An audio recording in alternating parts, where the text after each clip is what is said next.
सबसे पहले प्रथम सेवा गणेश जी की जाती है।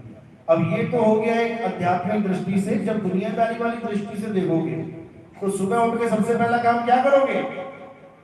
सबसे पहले गणेश जी मना रहे हो। कैसे? शौचालय की तरफ भाग रहे हैं सुबह उठ के, लोटा उठाया, भागे भागे गए। क्या करने गए हो? ये सबसे पहले गणेश जी का कार्य सिद्ध होगा। गणेश जी का काम क्या है?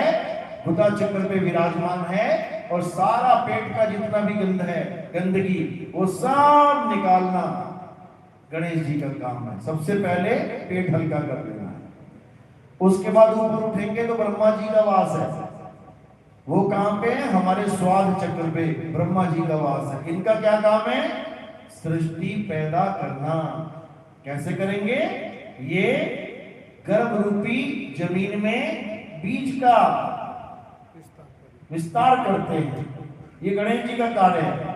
हिंदू, मुस्लिम, सिख, ईसाई, इससे कोई मतलब नहीं है। स्वाद चक्र में गणेश जी, ब्रह्मा जी विराजमान है, अपना कार्य कर रहे हैं। उससे ऊपर उठोगे तो नाभि चक्र आता है। यहाँ पे कौन विराजमान है? यह विष्णु जी का वास है। विष्णु जी का काम क्या है कि जो बच्चा गर्भ में ब्रह्मा जी ने पैदा किया है, अब उसका खाना पीना, उसका भोजन प्रसाद, सब उसका इंतजाम करना विष्णु जी का काम है। तो क्या करते हैं विष्णु जी? मां के गर्भ के अंदर ही बच्चे की नाभि से पाइप जोड़ देते हैं। अब सारा खाना पीना, क्यों? क्योंकि बच्चा तो मुंह खोल नहीं सकता, गर्भ में क्या खाएगा? तो नाभि के द्वारा उसको सारा पोषक तत्व दिया जाता है। जब इससे ऊपर उठेंगे तो हृदय चक्र आ जाएगा। हृदय चक्र में कौन विराजमान है? शंकर जी विराजमान है। इनका काम क्या है? इनका काम है संहार करना। तो शंकर जी का डमरू क्या है? जब आप देखेंगे दिल की धड़कन तो डमरू की तरह चलती है, डम डम डम डम डम डम। ये शंकर जी का डमरू चल रहा है दिल की धड़कन में। जब भी तांडव होगा, जब भी कोई कहर ढाएगा या किसी पे कहर होगा, तो धड़कन देखना कैसे चलेगी, डम डम डम डम डम डम डम डम डम डम। कोई भी मुसीबत आई आपके ऊपर, मौत का समय आ गया, एकदम दिल की धड़कन बढ़ जाएगी। यही तांडव नृत्य है। जब तक शंकर जी इस दिल की धड़कन रोक ना दे, खत्म ना कर दे, तब तक इस दुनिया का कोई डॉक्टर तुम्हें डेथ सर्टिफिकेट नहीं दे सकता। भूल जाओ, शंकर संहार नहीं करेंगे तो सृष्टि खत्म नहीं होगी। इसके ऊपर कौन विराजमान है? कंठ में यहाँ पर सावित्री विराजमान है। कहते हैं ना, कंठ में सावित्री का वास हो। सावित्री किसका रूप है? आदिशक्ति का रूप है। इसका क्या काम है? इसका काम है 52 अक्षरों की उत्पत्ति करना। हिंदुस्तान में ये हिंदी भाषा को उत्पन्न करती है, अंग्रेजों के यहाँ चले जाओ तो अंग्रेजी उत्पन्न कर रही है, अरबियों के यहाँ चले जाओ तो अरबी उत्पन्न कर रही है, जापानी, चाइनीज, मलंगी, जितनी भाषाएं, फ्रेंच, जर्मन, सारी भाषाएं कौन पैदा कर रही है? ये आदिशक्ति पैदा कर रही है। कंठ में इसका वास है और ये आदेश देती है। किसका आदेश? मन का आदेश। जो मन कहता है ये बोल के बताती है सामने वाले को। दो आदमी आपस में बैठे हुए हैं, एक आदमी ने कुछ बोला तो बोल के कौन बता रहा है? आदिशक्ति। और आदेश किसका है? ये जो उसका मन कह रहा है वो बोला। यानी मन केवल अंदर ही अंदर विचार दे सकता है, बोल नहीं सकता। बोलने का काम इसने आदिशक्ति को दे रखा है कि तू बता क्या चाहिए मुझे। तो हम लोग क्या बोलते हैं? जो हमारा मन कहता है वो बोलते हैं। मन कह रहा है अच्छा अच्छा बोलना है तो अच्छा अच्छा बोलते हैं। मन कहता है सुना गाली इसको, तो गाली सुनाने लग जाते हैं। यानी इसी मन की आज्ञा में ये पांचों विराजमान हैं। ये पांचों इसी मन की आज्ञा में काम करते हैं। अब ये मन कहां बैठा है? और ऊपर उठेंगे, यहां बैठा है। इसका काम है सृष्टि को चलाना। ये सारे विचार उत्पन्न करता है।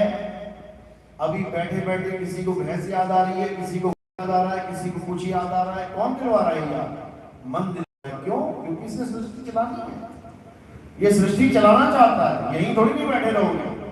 अभी थोड़े दिन में मन में आने लग जाएगा चलो चलते हैं घर। कौन कह रहा है? ये मन ही कह रहा है।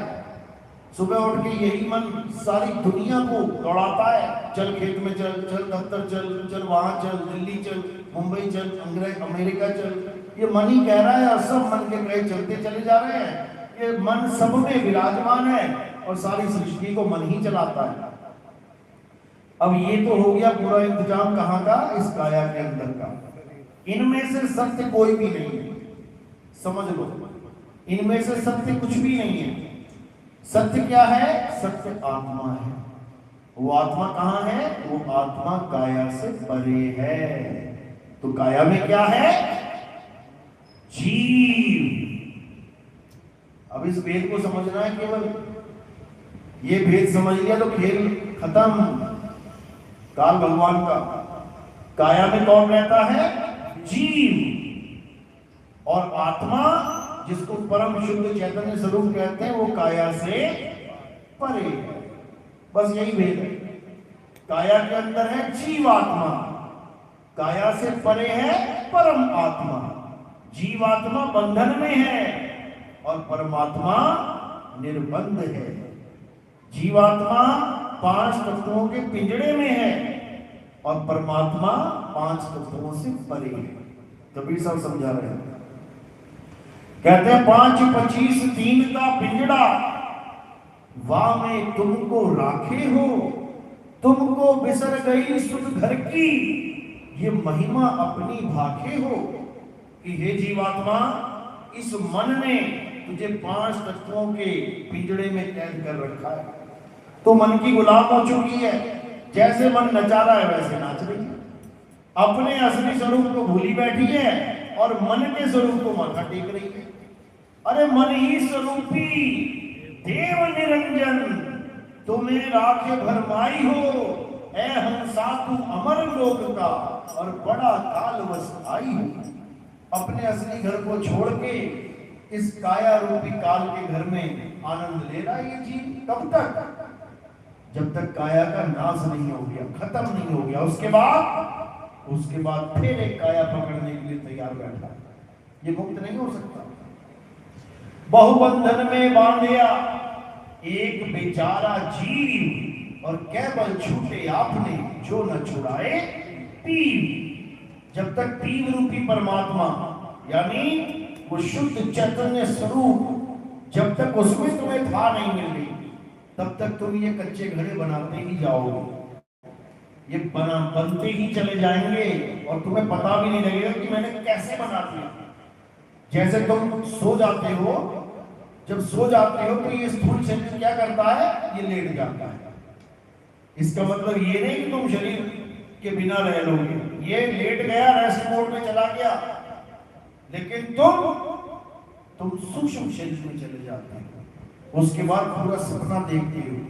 हाथी देखा, घोड़ा देखा, सांप देखा, बिच्छू देखा। पूरी रात तुम सपना देखते रहे, भागते रहे शेरों के आगे डर के मारे, और शरीर कहां पड़ा रहा? बिस्तर पे।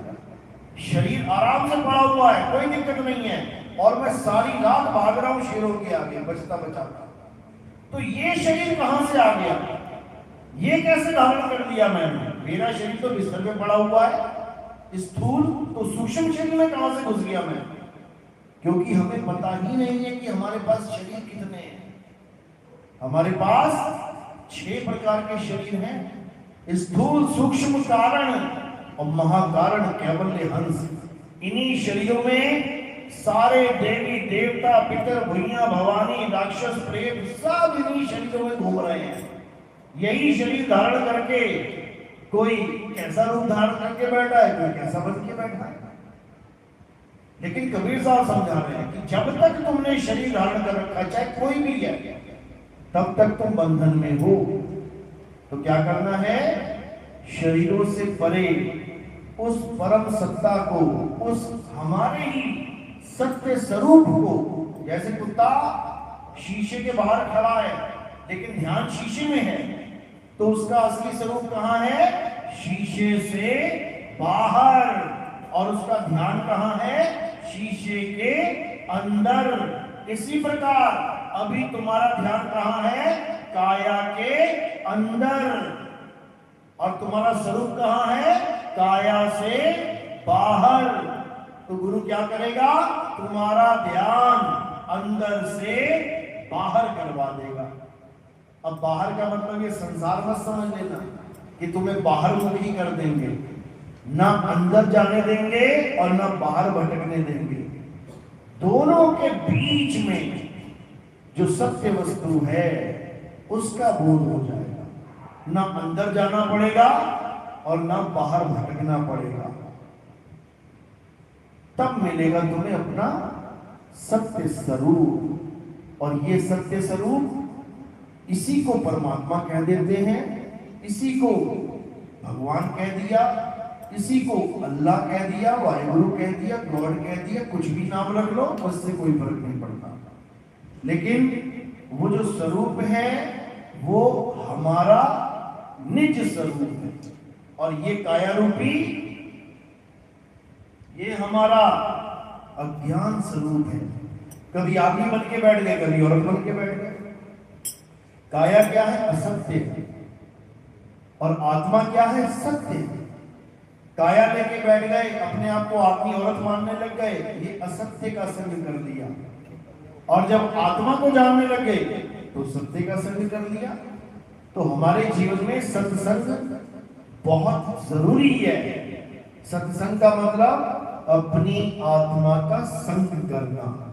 गीता में यही समझाया गया है। अर्जुन अध्याय 2 16वां श्लोक, हे अर्जुन, इस दुनिया में दो प्रकार के तत्व हैं, एक असत्य और एक सत्य। असत्य तो ये काया माया समझो, ये सारा संसार समझो झूठ है, नाशवान है, कितना ही पकड़ लेना निकल जाएगा हाथ से। ये असत्य तत्व है। और सत्य क्या है? आत्मा ही सत्य है।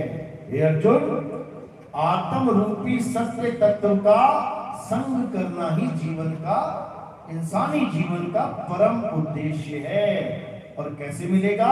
हे अर्जुन, जब तुम्हें आत्मज्ञानी गुरु मिलेगा तब वो तुम्हें उस तत्व का लखाव करेगा जिसे सत्य तत्व कहते हैं, जिसे परम तत्व कहते हैं। परम तत्व साहिब की वाणी में क्या आता है? श्वासा की कर सिमरनी और कर अजबा का जाप, परम तत्व का ध्यान धर और सो हम आपे आप। कहते हैं श्वासा की कर सिमरनी। अब इस दोहे को पढ़ के हजारों लोगों ने क्या किया? श्वासों की सिमरनी यानी श्वासों का अजबा जाप करना शुरू कर दिया। कोई सोहम जपने लगा, कोई कोहम जपने लगा, कोई कुछ जपने लगा, कोई कुछ जपने लगा, लेकिन वाणी का सार नहीं जाना। श्वासा की कर सिमरनी। सिमरनी क्या होती है? एक लकड़ी की माला होती है। उस लकड़ी की माला को 108 मालाएं होती हैं, उसको हर नाम के साथ जपा जाता है, घुमाया जाता है। जैसे राम राम राम। 108वीं माला जहां होती है वहां एक निशानी लगी होती है। वो माला घुमाते घुमाते जब निशानी तुम्हारे हाथ में आ जाती है, कोई मोटा मन का है या वहां पर कोई लड़ छोड़ दी है या कोई छोटा मन का छोड़ दिया, यानी कि तुम्हें घुमाते घुमाते समझ में आ जाएगा एक माला पूरी हो गई। और जब तुम्हें गुरु ने दिया है कि 2 माला कर या 3 माला कर, तो माला पूरी करने के बाद तुम माला लटका देते हो खूंटी में, उसके बाद तुम फ्री हो गए, यानी तुमने जो फॉर्मेलिटी करनी है भगवान के नाम पे पूरी हो गई। इसी को खत्म करने के लिए कबीर साहब ने ये वाणी बोली थी, श्वासा की कर सिमरनी, यानी श्वासों को ये लकड़ी की माला बना ले। क्यों? क्योंकि ये वाली माला तो तेरी 108 खत्म करके लटका देगा। अगर श्वासों की माला बन गई तो बता कब लटकाएगा, कब पूरी होगी? ये दिन रात चल रही है, तू सो भी जाएगा तब भी चल रही है। यानी इस श्वासा को सिमरनी बना ले, मतलब ये गिनती मिनती वाला काम खत्म कर दे।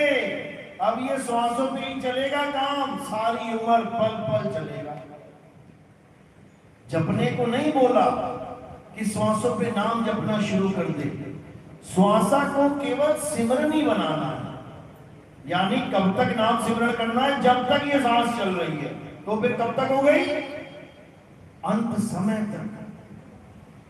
राम नाम रटते रहो जब लग घट में प्राण। घट में कब तक प्राण रहेंगे? अंत समय तक। यानी ऐसी माला बना ली तुमने जो खत्म ही नहीं हो रही अंत समय तक। 108 वाला काम ही खत्म हो गया। एक दिन में कितनी माला घूम रही है? 21,600। 21,600 बार घूम रही है। उसके बाद भी रुक नहीं रही है, फिर चालू हो जाए।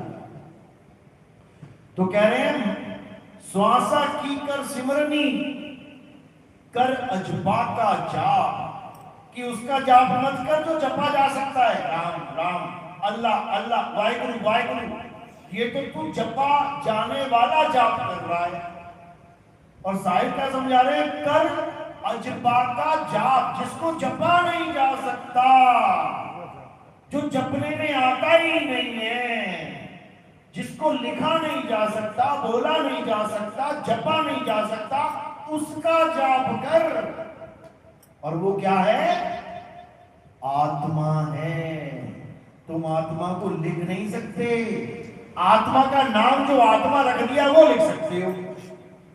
तुम आत्मा को नहीं लिख सकते, तुम आत्मा को नहीं बोल सकते, तुम आत्मा को नहीं सुन सकते।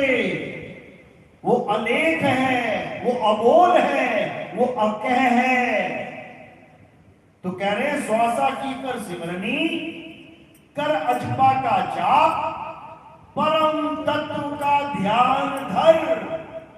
अब ये ध्यान कैसे धरेंगे? परम तत्व का, परम तत्व का ध्यान कैसे धरेंगे? यही समझाता है गुरु। गुरु तुम्हें यही समझाएगा कि परम तत्व है क्या और है कहां, उसका ध्यान करना है। तो कह रहे हैं परम तत्व का ध्यान धर, सोहम आपे आप। तू ही सोहम हो जाएगा। सोहम सोहम नहीं जपना पड़ेगा।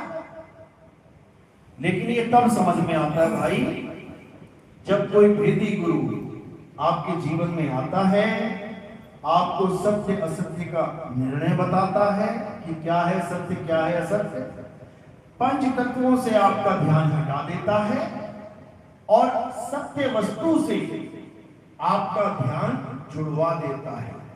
तब आपकी स्थिति कैसी हो जाती है? जैसे एक पनिहारिन अपने मटके को याद करती हुई 50 किलोमीटर चली जाती है।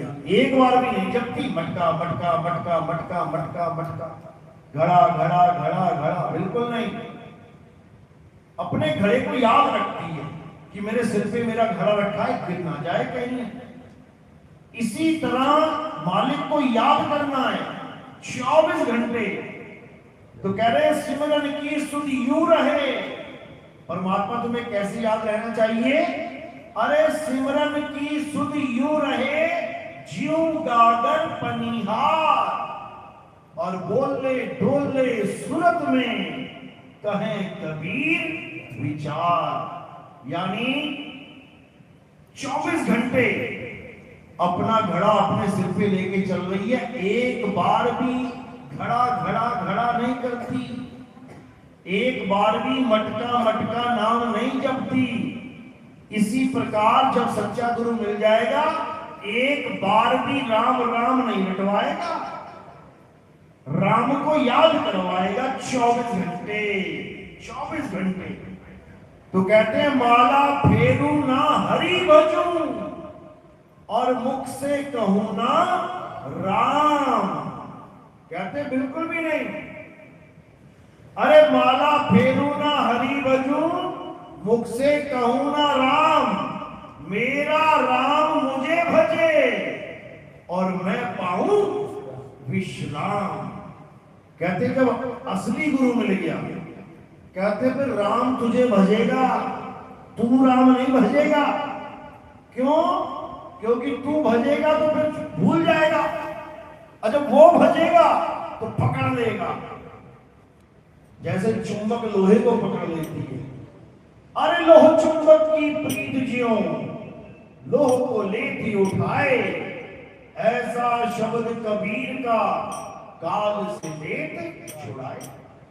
कहते हैं ऐसा शब्द है कबीर का जो चुंबक की तरह काम करता है।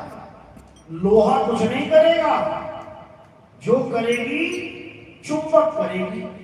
लोहा क्या कर रहा है? लोहा विश्राम कर रहा है। और चुंबक क्या कर रही है? चुंबक काम कर रही है। ये खींचने वाला मामला चुंबक करेगी, लोहा तो विश्राम कर रहा। भैया खींचना है तो नहीं तो पड़े हुए।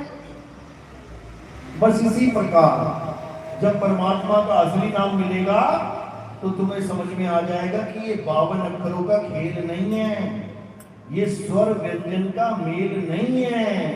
अरे स्वर व्यंजन का मेल नहीं है, 52 का ये खेल नहीं है। ये सारे अक्षर जितने भी ग्रंथों में लिखे गए हैं, क्या है ये स्वर और व्यंजन है।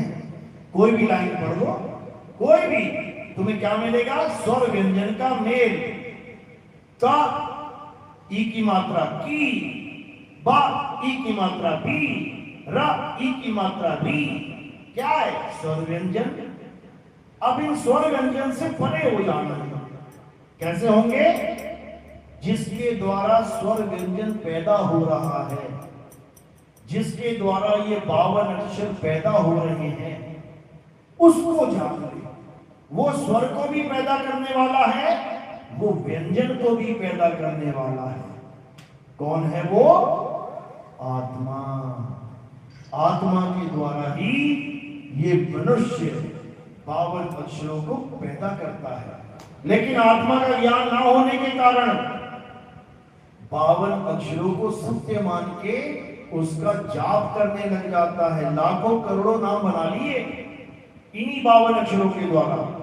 तो साहिब समझा रहे हैं, अरे कोटि नाम संसार में, इनसे मुक्ति ना होए, और कुपत नाम सतपुरुष का पूछे बिरला कोई।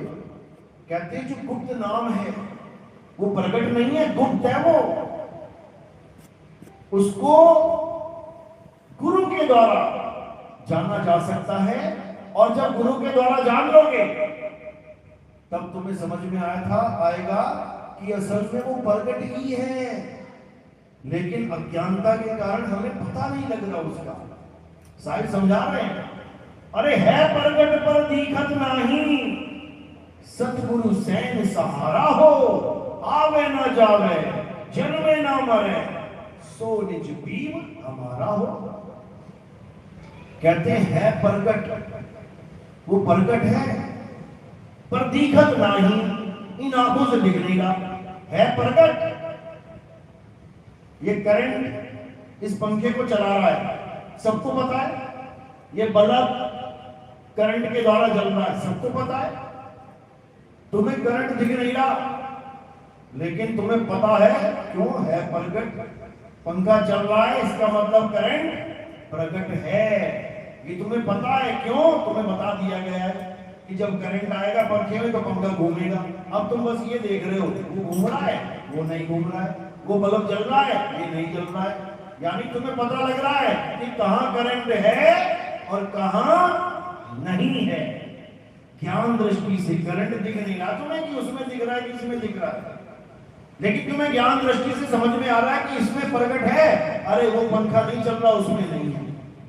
इसी प्रकार इस काया में देखो, जो काया हिल रही है, चल रही है, बोल रही है, खा रही है, पी रही है, डोल रही है, सब कुछ कर रही है, उसमें वो प्रकट है। और जो सड़क के किनारे पड़ी हुई है ढेरी लाश की, 4 आदमी उठा के लेके जा रहे हैं, राम नाम सत्य है, राम नाम सत्य है, उसमें वो प्रकट नहीं है। समझ लो। तो साहिब कह रहे हैं प्रकट, क्योंकि हिल रहा है, बोल रहा है, डोल रहा है, चल रहा है, खा रहा है, इसका मतलब है इसमें वो चीज है। प्रकट पर दिखत नहीं, सतगुरु सैन सहारा हो। सैन यानी इशारा। जब सतगुरु इशारा कर देते हैं तो वो वस्तु आपके बोध में आ जाती है, आपको समझ में आ जाती है, अच्छा ये वहां पे है, इसकी वजह से लीला हो रही है। यानी मोबाइल की बैटरी कहां लगी है तुम्हें पता लग जाता है, अच्छा इस बैटरी की वजह से ये सारे सॉफ्टवेयर चल रहे हैं, ये सारे गेम खेले जा रहे हैं, ये सारी भाषाओं के न्यूज में सुन पा रहा हूं, ये सारे नाटक फिल्में इसीलिए चल रही हैं। क्यों? क्योंकि बैटरी लगी है। और जैसे ही बैटरी निकाल ली, खाली, खत्म, खेल। इसी प्रकार ये हमारा जो बैटरी है, जो हमारा चार्जिंग पॉइंट है, जिसकी वजह से ये सारी बॉडी चल रही है, इसका बोध हो जाता है कि ये बॉडी चल कैसे रही है, ये काम कैसे कर रही है, ये आत्म तत्व कहां विराजमान है। जब उसका बोध हो जाता है तब तुम्हें ये समझ में आ जाता है कि मैं शरीर नहीं हूं, मैं शरीर नहीं हूं, मैं शुद्ध चैतन्य स्वरूप आत्मा हूं। तब समझ में आ जाता है कि मैं सत्य हूं, मैं ही सत्य हूं, मैं असत्य नहीं हूं, मैं काया नहीं हूं। यही मुसलमानों में फकीरों ने बोला अनल हक, उस जमाने में बोला जब मुसलमानों के राजाओं का बहुत तगड़ा राज होता था। तो जिस फकीर ने बोला कि मैं ही सत्य हूं, मैं अनल हक हूं, उसको फांसी में चढ़ा दिया जाता था, उसको जहर दे दिया जाता था। उनको लगता था ये खुदा बनने की कोशिश कर रहा है, जबकि वो समझाने की कोशिश कर रहा है कि हम सब सत्य हैं, हम शरीर नहीं है, हम आत्मा हैं और आत्मा ही सत्य है। लेकिन इस बात को वही समझ सकता है जिसके जीवन में वेदी गुरु, आत्मज्ञानी गुरु आ जाए, वही जान सकता है इस सत्य को। तो सत्य क्या है? सत्य इस दुनिया में केवल एक है और वो आत्मा है। उसी को परम चैतन्य स्वरूप कहते हैं। जीवात्मा अज्ञान दृष्टि में है और आत्मा, जिसको परमात्मा भी कह सकते हैं, आत्मा सो परमात्मा, वो हमारा असली स्वरूप है। तो हमारे जीवन का लक्ष्य क्या है? केवल और केवल अपने स्वरूप को प्राप्त करना, इसके अलावा सब झूठ है। तो सत्संग क्या है? अपने सत्य स्वरूप को प्राप्त करना ही सत्संग है। इसके अलावा और कहीं ध्यान ले जाने की जरूरत नहीं है। बस एक ही सत्य है और उसी सत्य में स्थिर होना है। हे अर्जुन, जो अपनी आत्मा में स्थित हो जाते हैं वही स्थित प्रज्ञ कहलाते हैं। यानी अब उनको सुख दुख का कोई महत्व नहीं रह जाता। सुख है तो अच्छी बात है, दुख है तो कल को टल जाएगा। मेरे कर्मों की वजह से सुख आया, मेरे कर्मों की वजह से दुख आया, मैं किसी के आगे क्यों गिड़गिड़ाऊंगा? मैंने पढ़ाई नहीं सही से करी, मैं फेल हो जाऊंगा, अगले साल फिर मौका मिलेगा, अच्छे से पढ़ के मैं पास हो जाऊंगा, मैं क्यों किसी के आगे गिड़गिड़ाऊंगा? क्योंकि जितने भी मंदिर भरे पड़े हैं ये इसीलिए भरे पड़े हैं। बाबा मैं बहुत दुखी हूं, बाबा मेरा कल्याण करो, बाबा धंधा नहीं चल रहा, बाबा घर में परेशानी आ गई है।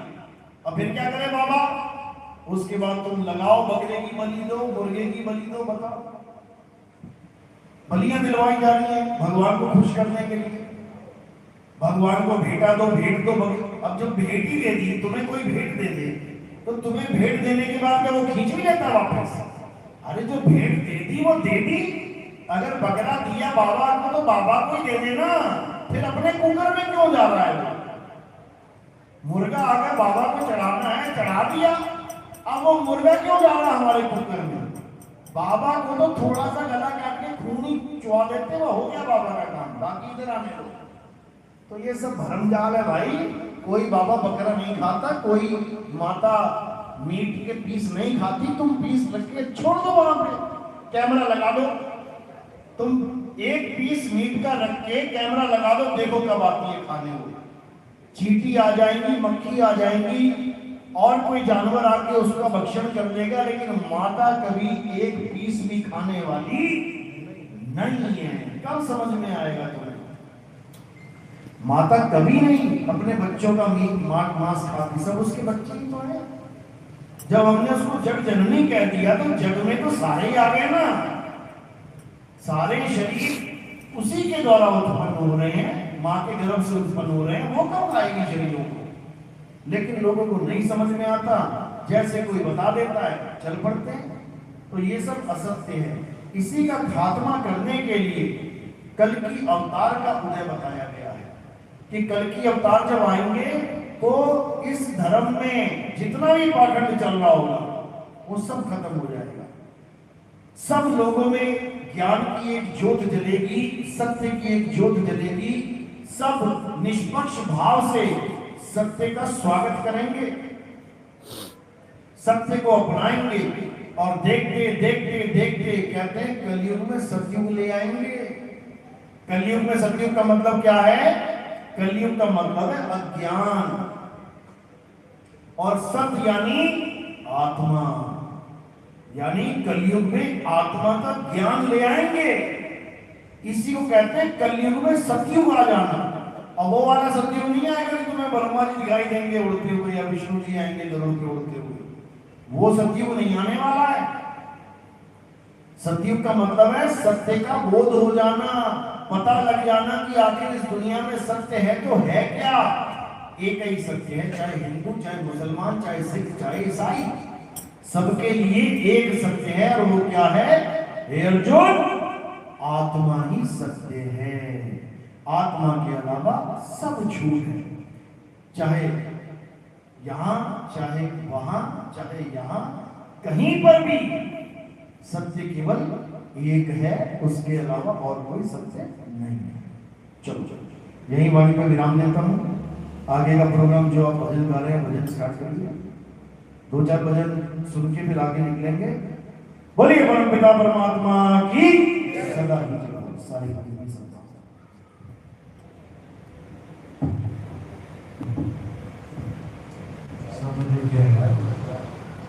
श्रीमुख से जो अमृत वर्षा है, उनको एक ही युक्ति अपन आज समझते हैं